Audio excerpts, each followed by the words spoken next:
Hey everybody, this is Tony. And this is Paul. We're coming at you from the Friends for Life podcast, where we discuss the ongoing lives and issues of people with developmental disabilities to spark positive change in the field. And we have a lot of fun doing it. Making sure that individuals are reaching the goals they have set for themselves. That's one of the many goals of Assured Health Services. If you're looking for a residential care provider or searching for ADS services, Assured Health is your go-to place. Assured Health, helping others succeed. Learn more at assuredhealthohio.com or call 419-442-8066. Everybody, welcome back to the Friends for Life podcast. Today we have Jenn McCullough and doing Mindfulness with Jenn. Apparently, we're here learning about mindfulness for not only ourselves, but the individuals in the IDD community and the employees here at Friends for Life. So Jenn, where does your interest in mindfulness come from? Because it's a word that we're hearing a lot more of nowadays than we used to, and it's very interesting. Yes, well, some of it is a professional reason to get started, and some is personal. Okay. So back in the 1900s, when I was a special ed teacher. I love it sounds so long ago when you put it that way. It was so long ago. But I was a special ed teacher. This was when I lived in Virginia, and I was working with 5th and 6th grade students. These are students who had some learning challenges and some behavioral challenges. And you know, we had a lot of academics to focus on, but at the end of the day, we had to deal with feelings. We had to deal with being calm enough that our brains are actually ready to do the work. Yeah. And so in the meantime, when in my off hours, I was taking yoga classes, and I found personally that helped me deal with my stress big time. And I thought, okay, we got to bring some of this in with the students. And so we did, you know, simple things like do some slow breathing, maybe some gentle stretches, things like that, and just experimenting. And so seeing the relevance in the classroom, just relevance for humanity, and for myself personally. And so from there, I continued my yoga practice, which kind of opens the doors to, well, let's learn about meditation, mindfulness. It just, you know, curiosity kicks in. So then, so that's kind of where it all started, seeing the benefits for myself personally, but also seeing how I can integrate that into my work with the students. That's really cool, because there's so many instances in which I think we don't look at what is in front of us that can help us mentally. And sometimes there's those little things like that. And when you mentioned yoga, the first thing I thought was goat yoga. Like, I really want to try the goat yoga thing. I can hook you up. So you've tried it? Oh, I teach those classes. You teach? Okay. So what is and the alpacas too. So just, you know. Do they spit on you? No. No, see? No, each other if they're vying for food. Okay. But you know, as long as you're not going after their kibble, you're good. Just well, you never know. No, I might. You know, I could try. I had a feling, so we would put you in a special place. Perfect. Yes, That's so where I you belong. wouldn't be tempted. Yeah, I do not particularly look like the kind of person that does a lot of stretching and mindfulness practice, but I do. I didn't realize how important stretching was till I turned 30, and I was like, wow, I feel way better stretching all the time. It's amazing, yeah. And yoga's pretty tough. People think it's like kind of like have this perception where it's like it's wimpy and like that's just hard. Yeah. You have to be strong to do some of that yoga stuff, and very flexible. Yeah, very much so. All right. Well, so with the mentality of this thing, like I've always been taught, you start from the inside out. So can you give us some some opening understanding on like how mindfulness and stuff can work from the inside out? Well, I'll do my best. There we go. Okay, so, you know, we all have cell phones these days, right? So we know selfie mode, obviously. And when we think of selfie mode, we're turning our attention to ourselves visually with the phone, the camera, obviously. But with mindfulness and yoga, because they're connected, yoga is really a mindful movement practice and mindful breathing practice, a mindful meditation practice. So it's all connected. So what we're doing is this whole turning attention inward. And so especially when I'm teaching kids like at Bowser High School, okay, selfie mode of your own attention. Instead of focusing on what's around you, let's flip it and check in with yourself. Feel your feet on the ground. Feel a chair underneath you. Like you're right now. It's like, oh, I'm supported. Okay. Can you notice yourself breathing? Okay. What's going on with you inside? Because all day long we're so focused on the outside of us. There's not a problem with that. I mean, all of our senses are like right front and center for a good reason. Keep us safe, keep us present, etc. And as humans, we have this capacity of turning attention inward. And there's just a whole treasure trove there of ways to be in touch with yourself, to calm yourself down, to check in with yourself, and to notice thoughts, notice feelings. Like my dog can't do that.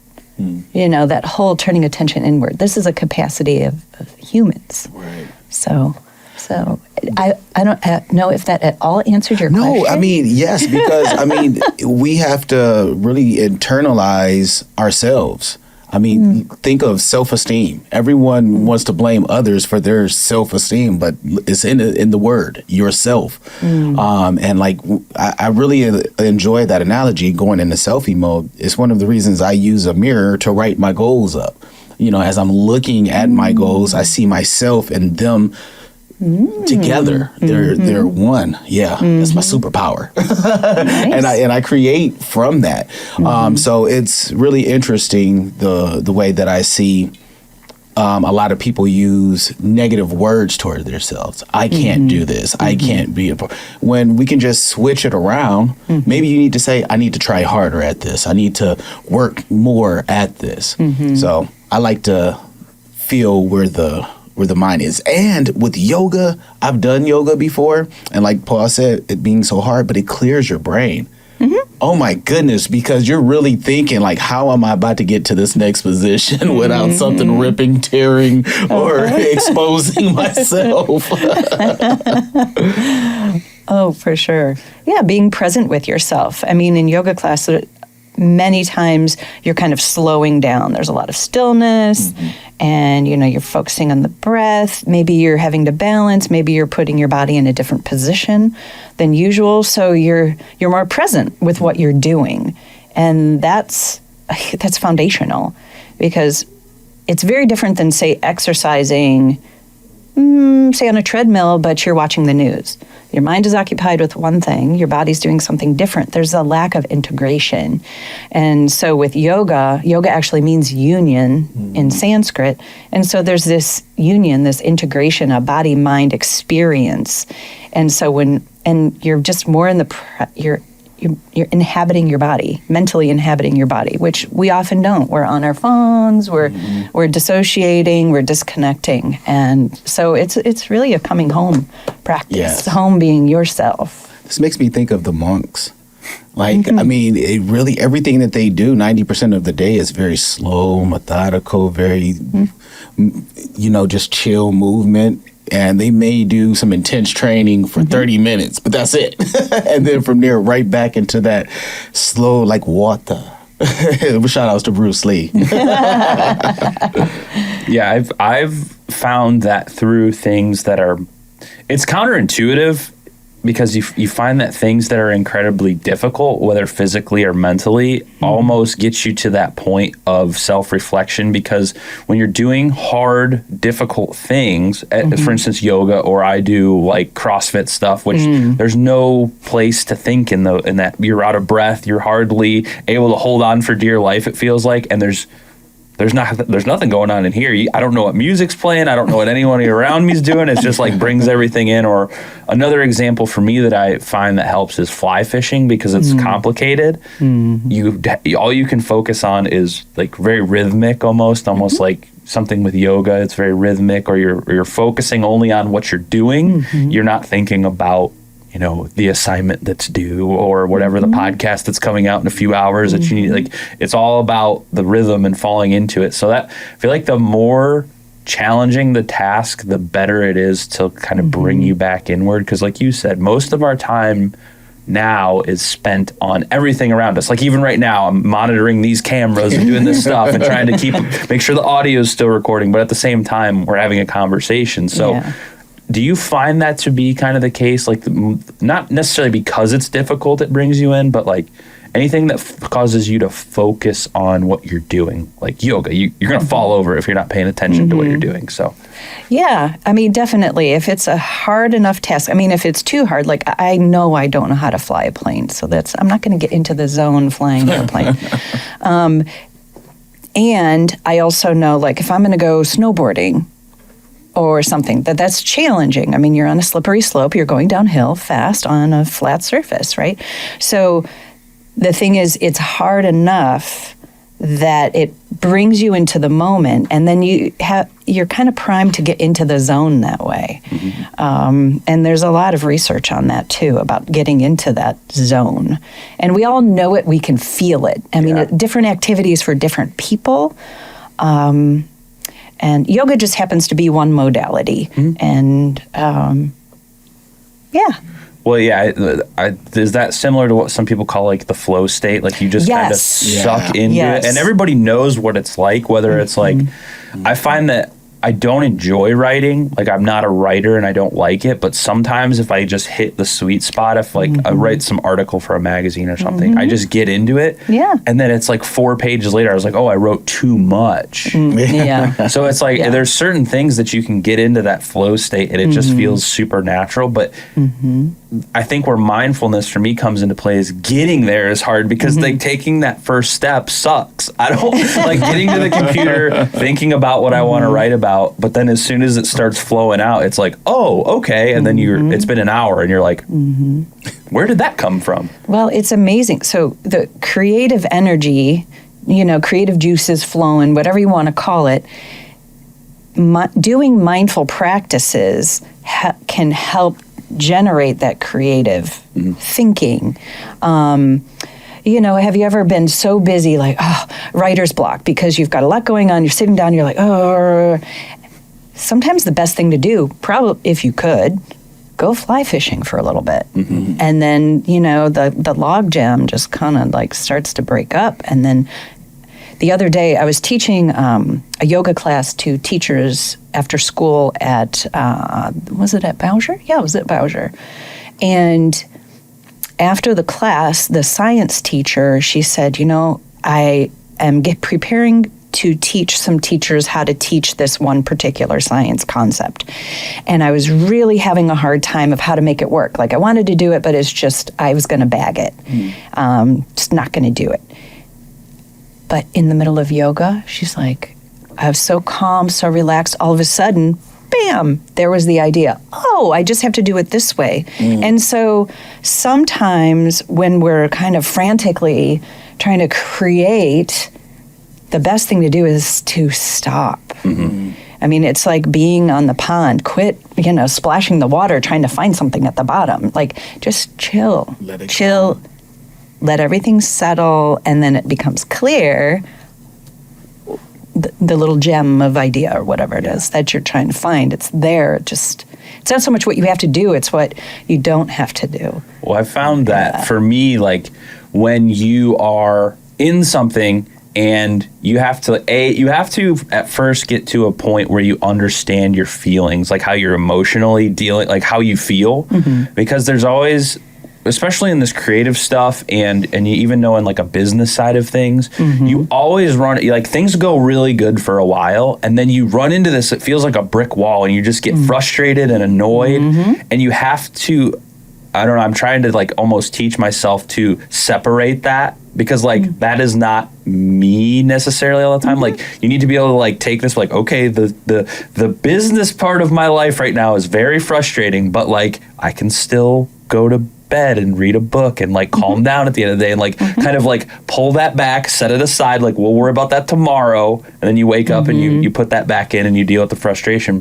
But I've also found that frustration and that it almost like to the point of like anger or something means that you're very close to like breakthrough in something, and it'll eventually crack and the gates will open. You'll be back to this like leveled out space, but that frustrating space is like, I think it's your mind's way of being like, we're pretty close, but we don't know what to do. Yeah. And a lot of those times, that's when like I'm having some issues that I'm dealing with like money stuff and Google and all this stuff that's driving me insane. And like Sunday, I had been a month straight of dealing with it. And then all of a sudden I was like, Sunday, I'm not looking at my computer. I went out in the woods for the whole day. I didn't do anything related to that. And then I kind of got up and I was like, okay, I'm refreshed and ready to tackle this again. Because you get burnt. You get to the point where you're like, your mind just can't take it anymore. And there are some points where you can't just continuously keep pushing and pushing. You need to What's going to happen? You're going to burn out. You burn, and then you're gonna dive off that cliff, and then you're not. It's going to take you a while to climb back up. Whereas, like these micro breaks, even if it's a full day, like no phone, no computer, in the woods or whatever you want to do, I feel that's where the breakthroughs come from. Because when I came back to the problem this week, I was like, I didn't think about this before. And the whole day I didn't think about it at all. I was present in what I was doing. I want to also elaborate on that, because what I see like from the DSP world, it can help even if you're at work, if you're in your job. Yeah. Like, do a different job. Work with a different individual. Maybe work in a different setting. Like, just switching that stuff will help you connect different brain synapses that will eventually get you back to what we've just explained, putting you in a whole different parallel. And hopefully it even helps you understand why some others might be how they are and vice versa. So I think you both are on to something very, very smart here, because it's the fear that really gets us, you know. And I know I've made a stance some years back. I will not let fear define me anymore. Now, some things I still, like, I want to go skydiving at some point. I've been talking about it. Just do it. I've done it. It's scary, but it's fun. I wear Nikes. I don't live by the law. I'm so good. I'm good. Yeah, It'll make you very present very quickly. I promise. I believe you. That's what I hear. But you know what's even fun to me is sometimes to zone out. Like, even talking about all the fly fishing. To watch Paul fly fish is like watching a slow motion commercial. It is so like just rhythmic and soothing. Yeah. I'm glad it looks like that, because it doesn't feel like Like We should have the Paul fly fishing channel. We could just There we watch go. you. And just, we could do studies on the effectiveness of Yes. Maybe to the average person it would look soothing, but to a fly fisherman they would have anxiety and they would be like, get this Fair. guy out of here. Yeah. Well, so are there any things that you think in this, whether it's in this field or not, I feel like it applies across the board to everyone. Like, this is mindfulness is something I think people need to start taking seriously, because the phone is the worst of it. Like, TV is like whatever, it's more so entertainment, but the phone has this comparative value where it's like, I am judging myself based off of this person's life on this YouTube channel or this whatever. And it's most of the time not even true. So like, how are some ways that people can ease into this? Because all this wording, I think, really, really gets people not scared, but overwhelmed. Like, there's a lot of talk about mindfulness and yoga, and there's a lot of people that aren't even at that level. Like, I'm not doing yoga. I'm too macho for that. Or like, are there any other stepping stones that people can take that maybe aren't so, that like people have, like, very, especially Americans have this very like, I'm not doing anything with that weird yoga stuff. You know what I mean? You know what I mean. If anyone, you probably know what I mean. So I've heard it all. Yeah. Remember, I've been teaching since the 1900s. I've heard it all. So at the end of the day, we all have minds, we all breathe. So, and we all have stress. And I think, my job as an educator, whether I'm working with preschoolers, high schoolers, adults, whether I'm training trainers, is how do I make what I'm doing relevant to their life? Like, what problem might they have that could be helped by what I have to offer? And so it becomes, okay, what can I do to break down the barriers? And some of it is misunderstandings. Yeah. Something like, I can't do yoga, I'm not flexible. You don't have to be flexible to do yoga, for example. I work with the elderly. I go, they're not flexible. I take that back. Some are. But it's like, look, if you can breathe, if you have a mind, if you have a body, you can do something. And you just do what you can, right? Mm-hmm. And for someone, I remember going into the Pepsi plant, working with all the people coming in. They did like a wellness day or something for all the people who are schlepping all the Pepsi around in the warehouse, right? Mm-hmm. Not a typical place you're going to find yoga. although one of the guys that works there, it's like I knew him. He was the singer, guitar player for Kentucky Chrome. I don't know if you remember that band, but they're an excellent rockabilly group. Anyway, he does yoga every day. Never would know, right? Because, the macho thing. But he's like, I couldn't do this job if I didn't stretch and kind of ease my mind a little bit. So anyway, it's like, how do I make this relevant? Like to someone who's moving bottles all day long. Yeah. Anybody's back hurt? Hands go up. Anybody got stress at home, at work? Hands go up. Okay, well, let's do some stretches that are going to help your back. Okay? Let's not worry about all the woo-woo yoga stuff. Let's just get right to it. Mm-hmm. Let's do a few slow breaths and notice how that feels. Like, don't take my word for it. Let's try it, experiment. If it works, great. If you're like, it's not for me, then it's not for you, and that's okay. Then you're going to maybe fly fish. Maybe you're going to watch someone fly fish. Yeah. Whatever your jam is. Okay? So making it relevant, I think, is key, and getting to know people and where they're coming from. The Reliable Drug and Alcohol Testing Clinic is a leading provider and convenient source of pre-employment and occupational type testing. Their clinic provides services to a wide range of private businesses, healthcare facilities, and municipal and county courts. Reliable is an independent, locally owned clinic. As a result, they provide their services at a lower cost than the major hospitals, have faster turnaround times on test results, and eliminate the long waits typically incurred at these larger facilities. To learn more, visit reliabledrugtest.com.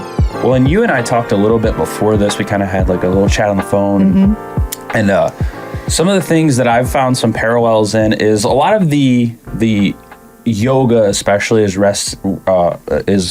based in like rooted in Eastern philosophy, but there's also very similar philosophies like out of like Greek philosophy and stuff, and they all kind of have these similar ideas, or religion too. Like any religion is going to have some of these viewpoints in it as well. So I think like that's also a good place to start for people wherever you're comfortable with, whether it's Eastern philosophy, whether it's Western philosophy, whether it's your religion of choice. They all have these values in there that all are essentially saying the same thing, that are like, worry about what you're doing, help other people, do all this stuff that's going to make your life better. Like, there's no secret here. They've been saying this stuff for a very, very, long time. Yes. And we're just trying to get people to understand it. And I think that's also for a lot of people, a barrier, because when I was like younger, college days, my very rebellious college years, I was like, this Eastern stuff, like, I don't want to deal with any of that. But like, there's an exact parallel in Greek philosophy. There's very much so parallels that's a lot more relatable to someone from the United States than say an Eastern philosophy, because they're completely different. So do you have where do you get people to start in that one? Because there's so many resources nowadays, like YouTube. You can learn how to be a philosopher on YouTube. You can read a book that's like one passage a day and kind of get in and I don't know. It's there's so much out there now. I think we almost have the opposite problem. There's too many things to pick from. Yes. So what's your question? Yeah. So like, where do people start? How do you suggest that? Because it's more than just, you don't necessarily have to look into philosophy and Eastern Western philosophy. You also have to start. It's not all about body. Yoga isn't the ticket. It's a lot about turning internal, and that's almost like a practice. It's called a practice because it's a muscle you're working on growing. So how do you get people to do the mental part, I guess, is what I'm asking. Like, how do you get them to work on bringing themselves back in versus kind of doing the yoga and not understanding that connection between the mind and the body? Because the body is meant to bring it back to the mind, essentially. How about we do a little mini session right now? Let's go. I'm excited about that. I mean, because that's the best way. That's the thing. With stuff like this, we can talk around it and around it, and as long as you just do it. Okay. All right. So I might fall asleep. I usually fall asleep No, don't when fall they do asleep. this. No, because we want you to stay present. So mindfulness is about being present. And so let's just do a little thing. Let's put our feet on the ground. Okay, no crossing legs. Got it. Feet right under your knees, so not tucked under, so just nice stable base, okay? Gotcha. All right. And then sit tall and relaxed.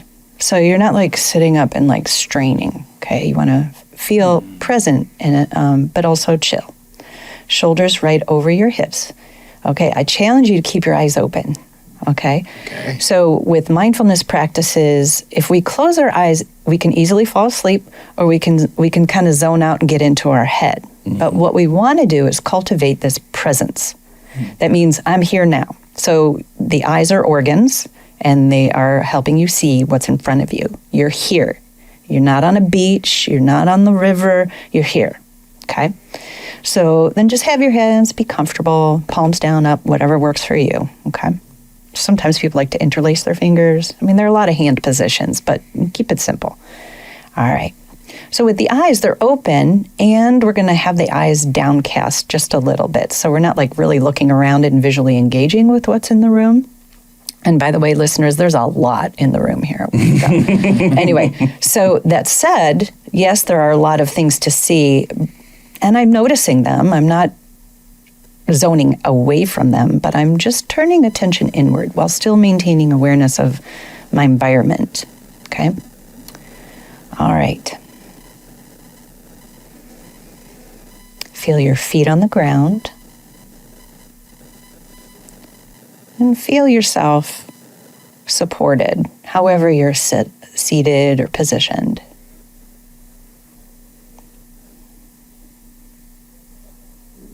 Feel the air on your skin.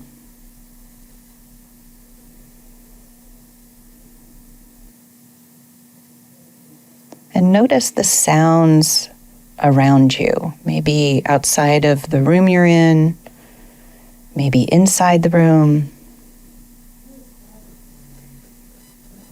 And just notice them, like they're not a problem, they're just part of the scenery.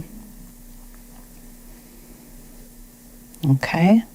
So turn your attention inward to the sound of your breath.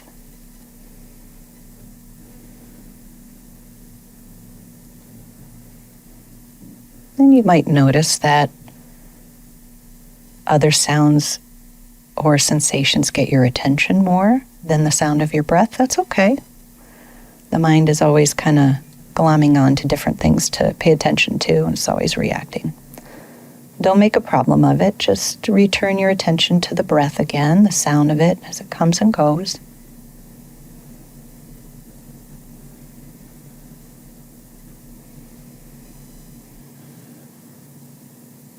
And just with the power of your mind, bring your attention to your feet,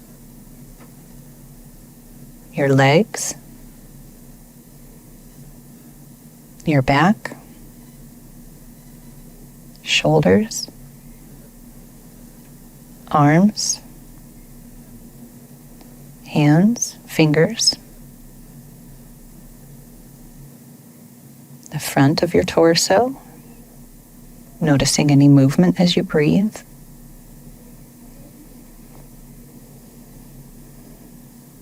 Notice neck, head,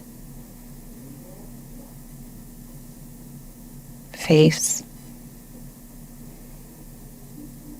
and notice the whole body all at once, breathing.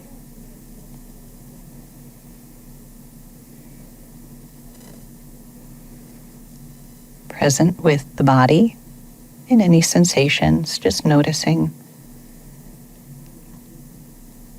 Present with any thoughts rattling around in your mind.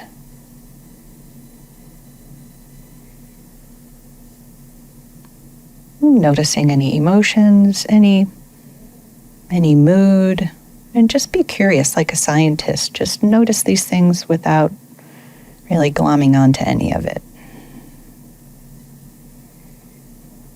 And also, no need to push anything away.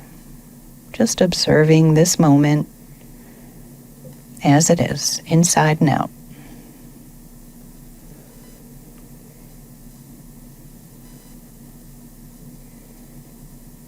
Still aware of your breath.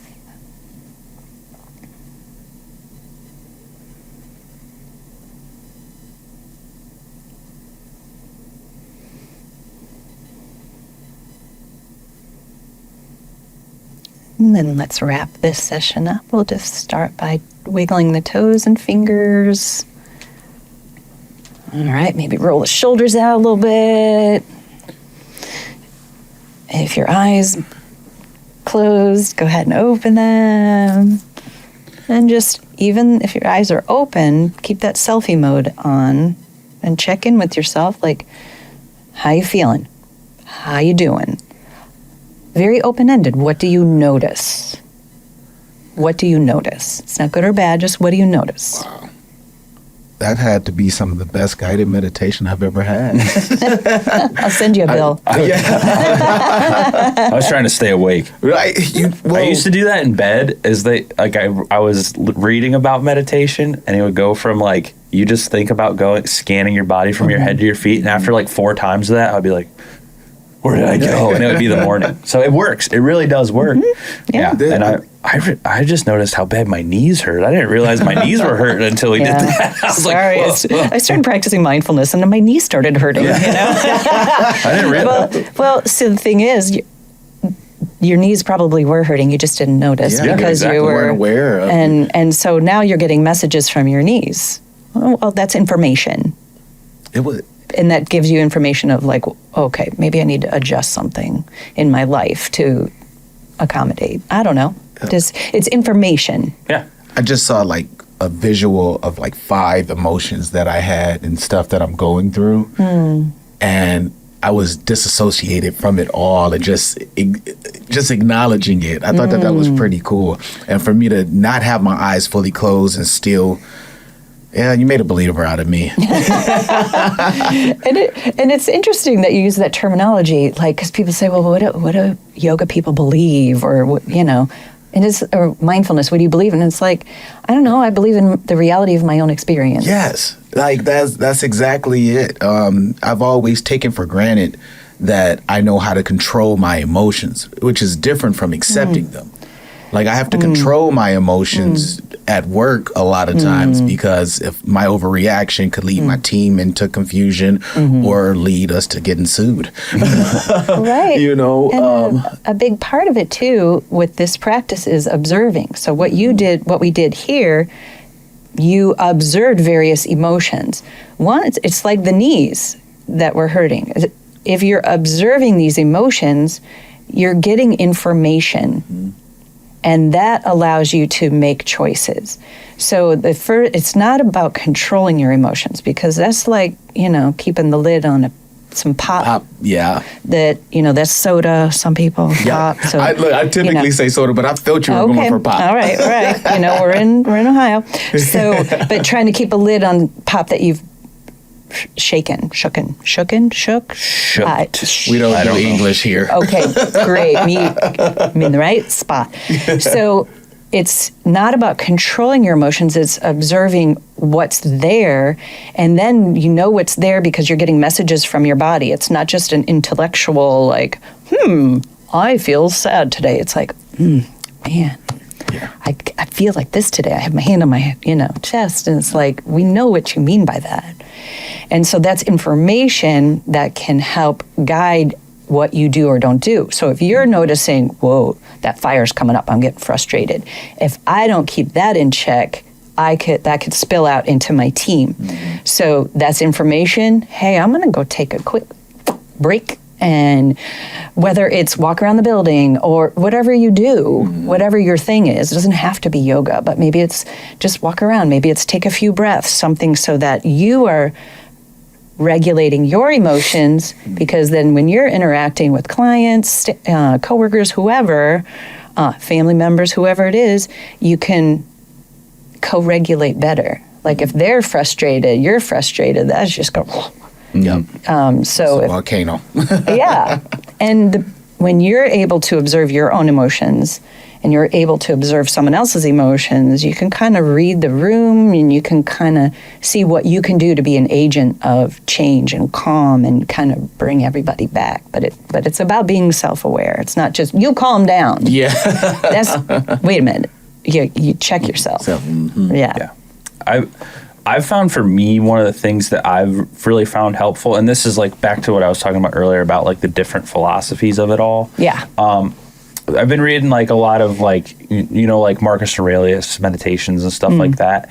And like a lot of people, have a bad association with that, but it's generally like what you just said from what I've gotten out of it personally is like, you can take your feelings are like, you can look at them out, you step back essentially. You step back and you're like, this is this is this. And it's like you as a human being have the ability to do that. Like you said earlier, that's what separates it from like your dog or a grizzly bear or whatever. They get angry and it's this biological response and they are animals. So they do what nature does. They attack. You as a human being, it's within your nature to be able to look at that and be like, okay, I am upset or I am tired or I haven't eaten and there's a solution to this. It might not be an easy solution, but you can take a look at these things, stepping back and going into your head and thinking logically about it. Like, okay, so I'm frustrated. Is staring at this problem in my laptop right now going, like it's talking yourself through the problem essentially, like is staring at the problem, I got a rejection notice on this thing and there's nothing I can do about it today. They're not going to answer my email for 24 hours. So is it going to serve me to stare at this thing and be mad about it?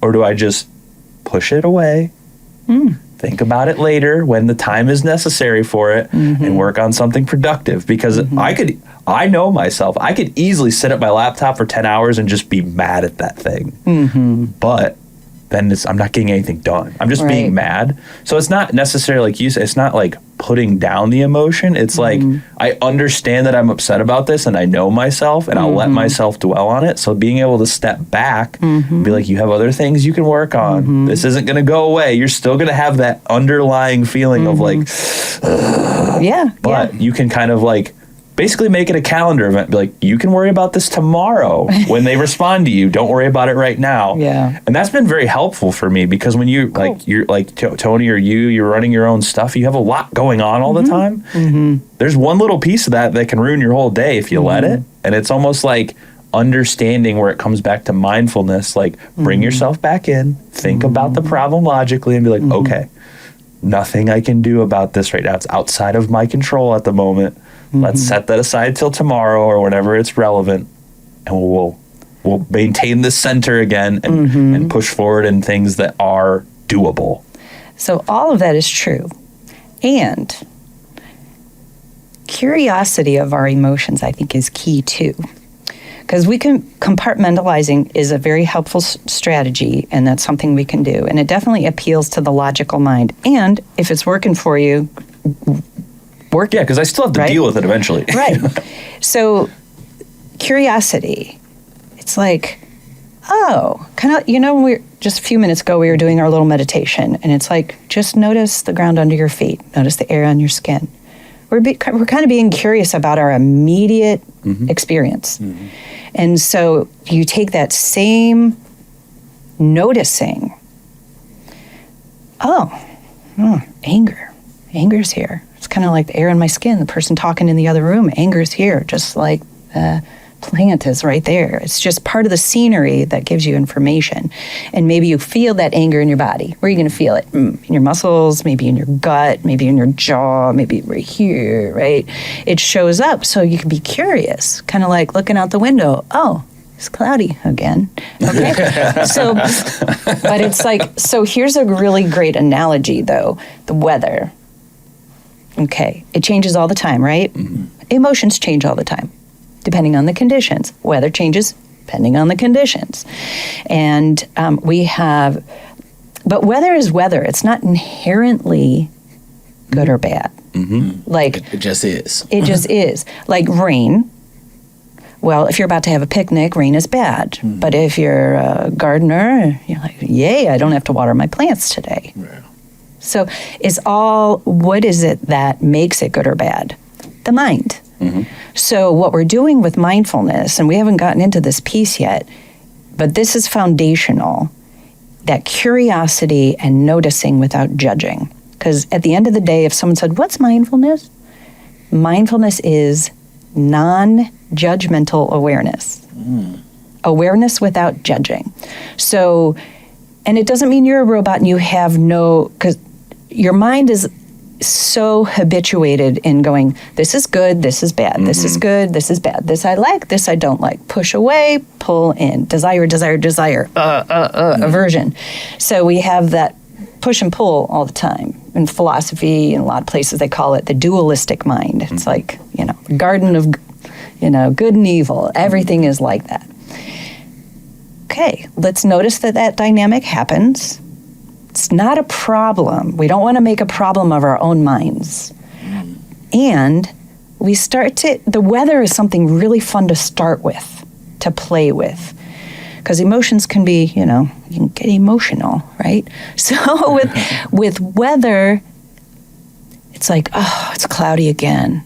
My mind instantly goes to judging. Okay? Some people love cloudy days like this because they want to curl up with a book and tea or whatever, or they kind of like that. They're introverted. Maybe they just want to cozy up. It really all depends. So practice. Here's a practice you can take home with you today. No matter the weather, just notice it like, oh, be curious. Oh, it's cloudy. Oh, what's the color of the clouds? What kind of clouds? Oh, how do I feel when the clouds are there? Be curious. Sunny. Oh, wow. Notice how it feels on your skin, in your eyes, etc. You just start to notice things and being able to observe what's actually happening without getting into the drama. And that's how I talk about it with the kids. It's like, start to observe what's going on without all the mental drama about what you're observing. And it can, it helps you not sweat the small stuff a lot more. Wow. And it really, really helps with dealing with emotions because, I've been around the sun almost 54 years, 54 times. And I've had a lot of times to feel all the feelings. And they always change. Even though you feel like, oh, I'm going to stay stuck here forever. And it's like, no, they change. And so I've learned, instead of going, oh, I'm so worried. I'm worried. Look at, even my body's it just compounds, yeah. And then it's like, how about, oh, I'm noticing some tightness here. Oh, interesting. I notice I have butterflies in my stomach. Oh, interesting. What's coming up? So it's being curious about these things. And it just takes the pressure off of having to be happy all the time. Yes. Or having to be calm all the time, because there's a lot of hard stuff in life. Or even so reactive. You so immediately react. Yes. This makes me even think about politics. We're coming into some politic times, and instead of people actually listening to one another and getting that true understanding of each other, it's like you're just waiting for them to stop talking so you can start talking about why your position is better or right or theirs is wrong or not human. I really love this for people. And I think, and this is just me speaking from my profession, more of our DSPs need to incorporate this. Because when you're working with people, going back to what Paul was saying, you stare at the computer, that's still an inanimate object. When you have someone who can seriously just sit there and press your buttons because they know who you are and how you are, and they're just bored at that moment. It takes a lot of encouragement and a lot of practice to be able to not react the way that your body would typically tell you to, which could be a physical assault, a verbal assault, and then you're on an abuse registry. Right. Yeah. And like Paul was saying earlier, it's like we have this idea that we're separate from animals, but we still have some of those instincts and drives. And the thing is, we can notice them, and we have this prefrontal cortex here that can help us be aware of what's going down. Yeah. So to some degree, we're able to observe that natural drive. Like, of course I want to hit that guy because he just fill in the blank. Yeah. That's the urge, and I can notice I have that urge and not necessarily judge myself as an evil person. I think I'm a pretty good person. But that is like an instinct. That's a stress response to protect myself. The lizard brain. Yes. And so but I can notice that's happening, and I can integrate a practice in. And I mean, I've had to do this when I've had to have difficult conversations with people. It's like, okay, this person's really pushing all my buttons. I'm going to feel my feet on the ground right now. Yeah. And I'm going to listen to them. I'm going to feel my feet. I'm going to take a breath. They don't know I'm doing this. I'm going to relax my shoulders. I'm going to go, isn't that interesting in my mind how they are speaking, what they're speaking about? I mean, I've got family members that I don't agree with on certain things, political things, let's say. I don't want to get into politics with them. But if it goes there, maybe I just observe. I'm not here to make changes. I can be the change, and which is to observe and create a little peace. Yeah. Now, it doesn't mean there aren't boundaries, Right. and that's not acceptable. We don't do that in my house, kind of thing. Yeah, definitely. Right? I love that. So it's not about everything is fine, but it is cultivating this responsiveness rather than the reactiveness. Well, I think too, like, and we'll wrap up on this. Like, what you're saying is very true, but also people have this idea that when you're kind of like in the mindfulness, like, practice, I guess, if you're someone who has that perception about you, like you're someone who does yoga, or you're someone who does philosophy, or you read this stuff, people have this perception that you don't get upset, and you don't, and it's like, no, I'm just working very hard to not be upset, but like, we're still human beings at the end of the day. Like, I get angry, I get stuff, and nobody's perfect. Even like some of the best, like the whole point of when Marcus Aurelius was writing this was his journal, and he's 80 years old or whatever on his deathbed, still writing like, I need to work on this. Like, it's never perfect, you know what I mean? But like, it's again, like I said earlier, I think of it as a muscle that you're building. Like, you go to the gym and you do the reps and your muscles grow. Instead of the next time you're in a situation and all your friends are talking smack about your one buddy, and you're like, I'm not going to do that. That is that's a rep. And then the next time you're like, yeah, you suck, and you're like, dang it, I screwed up. And the next time you're like, okay, I'm not going to do that. And you just work on it over time, and it's just like working on keeping your mouth shut. And it's forming literally new neural pathways. It's forming habits, and habits happen when we do something regularly. And so something like a mindfulness practice, let's say mindful breathing. Let's say every day I'm going to just 1 minute. For 1 minute, I'm going to set a timer, feet on the ground, do that breathing, focus on the breath. Timer goes off, I'm done. It's like brushing your teeth. Every day, you start to notice your mind. You start to practice observing the mind, the emotions, the sensations as they come and go, while just holding on to that breath. And then you start to see the benefit of that spilling out into the conversations, into a wide variety of circumstances. So that practice is, one way to develop the ability to then translate it to everyday experiences. Well, Jenn, thank you so much. This has been super fun and super helpful. I really encourage people to try this. I really encourage people, no matter how macho you think you are or whatever, like it's very helpful, and it helps you in more ways than you'll ever know. So, where can people find you if they want to hire you to come and talk to them, or if they want to, learn more about mindfulness? Where can they get in touch with you at? Okay, wonderful. So my website is www, of course, .integration.yoga. Okay. And my email is integrationyoga with Jenn. Jenn has 2 N's. integrationyogawithjen@gmail.com. I work for schools, community organizations, private classes, public classes, alpacas and goats. And I also what I have want. A mindfulness deck that I developed. It has 26 activity cards. These are, and they're beautifully illustrated by my friend Sarah Keir. And these are used in schools, community organizations to help kids and teachers and parents have resources of mindful practices they can do wherever they are. That's super cool. Awesome. I didn't know that. That's awesome. Well, thank you so much. I am very happy we had this conversation, and I hope people learned something because I think it's super helpful. So thank you. Thank you for having me. This was a lot of fun. Great way to start the day. Yes. THS Remote Supports is clearly focused on improving independent living through dynamic and personalized services. Their systems have been carefully developed and perfected to ensure that everyone receives the best care through the least intrusive means possible. Located in Cincinnati, Ohio, they've spent over 20 years providing in-home supports to individuals with disabilities. If you or someone you know is looking for a remote service provider, go to thsrss.com